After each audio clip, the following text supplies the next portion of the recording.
The blizzard did not announce itself with thunder or warning sirens. It crept in like a silent predator, swallowing the forest road inch by inch, until the world became nothing but white breath, frozen trees, and the sound of wind screaming like something alive. In the middle of that merciless storm, a single human cry cut through the cold, fragile, shaking, and desperate, the kind of sound that does not belong outdoors in winter. It was the sound of a grandmother breaking, clutching her grandchildren, believing this might be the last night they would ever see the sun. Before the story goes any further, take a moment. If you believe in kindness, second chances, and the idea that humanity still shines brightest in the darkest moments, please like this video, share it with someone you care about, comment your thoughts, and subscribe to the channel. Stories like this exist because people like you still care. The soldier had been deployed to this remote region for weeks, assigned to winter patrols meant to be routine but never truly safe. Snow piled higher than memory, and every step felt like walking through resistance itself. He moved slowly, deliberately, his body trained to endure cold and exhaustion, but his mind alert to anything that felt out of place. At his side walked his canine partner, a powerful German shepherd whose breath puffed white clouds into the air. The dog's ears twitched constantly, reading the world in ways no human could, sensing danger, fear, and life beneath the snow. The storm was worsening fast. Visibility shrank to a few meters, and the trees bent like old men under the weight of ice. Turning back would have been the smart decision. Protocol would have supported it. Survival demanded it. But then the dog stopped. Not abruptly, not alarmed, but with a certainty that froze the soldier where he stood. The canine's body stiffened, head turned, nose lifted against the wind. Something was there. Someone. At first, the soldier heard nothing. The storm swallowed all sound. But then it came again, a faint sob, carried between gusts, barely louder than a whisper. The kind of cry that comes after hope has already begun to die. Training told him to call for backup, to mark the location and proceed with caution. Humanity told him there was no time. They pushed forward, boots sinking deep into snow, until the shape emerged from the white. Beneath a towering pine tree sat an elderly woman, her back pressed against the trunk as if the earth itself was the only thing keeping her upright. Her face was red and swollen from crying, eyes glassy with exhaustion and fear.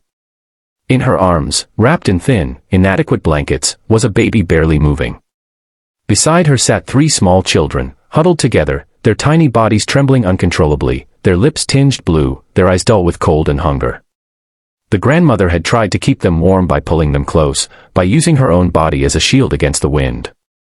Her coat was old, patched, never meant for temperatures like this. Frost clung to her eyebrows and hair. She had reached that quiet, terrifying moment where crying feels pointless, where the body is too tired to panic anymore. She did not scream when she saw the soldier. She simply broke again, shoulders shaking, as if the last piece of strength had finally been allowed to fall apart. The soldier knelt immediately, ignoring the sting of snow seeping through his gear. His hands moved quickly but gently, checking the children, the baby, the grandmother. They were alive, barely. Hypothermia had already begun its slow, deadly work. The children's eyes followed his movements, not with fear, but with a dull curiosity, as if they were watching something happen in a dream.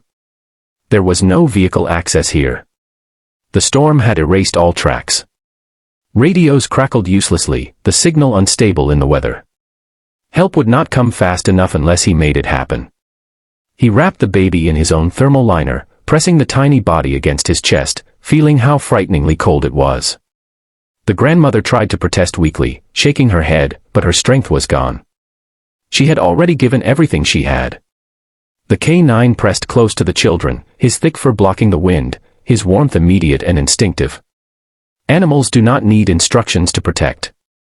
The dog sat still, steady, allowing the children to lean against him, their small hands gripping his fur like lifelines.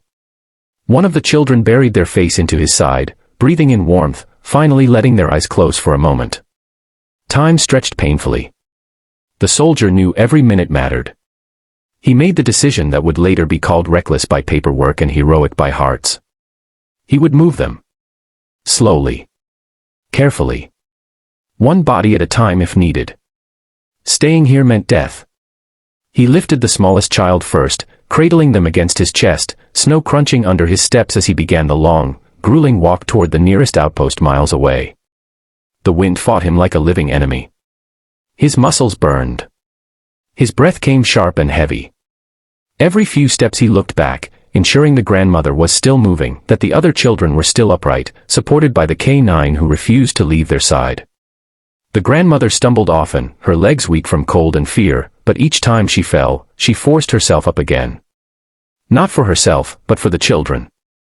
Mothers and grandmothers are built differently in moments like this. Pain becomes background noise. Survival becomes purpose. Hours passed like years. The storm showed no mercy. Ice formed on eyelashes. Fingers went numb despite gloves. The soldier's vision blurred at the edges, but he refused to stop. He spoke softly to the dog, to the children, to himself, words lost to the wind but heavy with determination. Finally, a faint glow appeared through the snow, lights. The outpost. Civilization. Hope. The last stretch nearly broke him.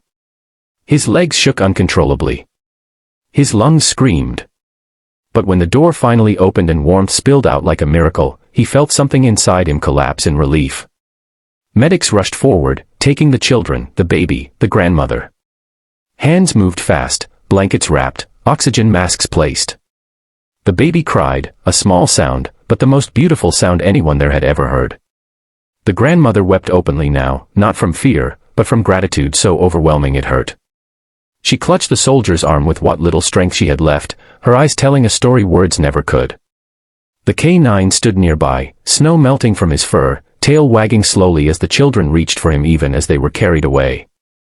He had been their heater, their guardian, their silent promise that they were not alone. Recovery took days. Frostbite had come close, but no lives were lost. The children began to laugh again. Color returned to their faces. The grandmother, wrapped in hospital blankets, watched them sleep with a look of disbelief, as if she were afraid it might all disappear if she blinked too long. The soldier visited quietly before his reassignment. He did not wear medals. He did not bring speeches. He simply stood there, watching life continue because he had refused to turn back. The grandmother nodded at him, tears in her eyes, and placed her hand over her heart. It was enough. If this story is touching your heart right now, if you feel that tightness in your chest that comes from witnessing pure humanity, please take a second to comment below. Let us know where you're watching from and what this story made you feel. Your words matter more than you know.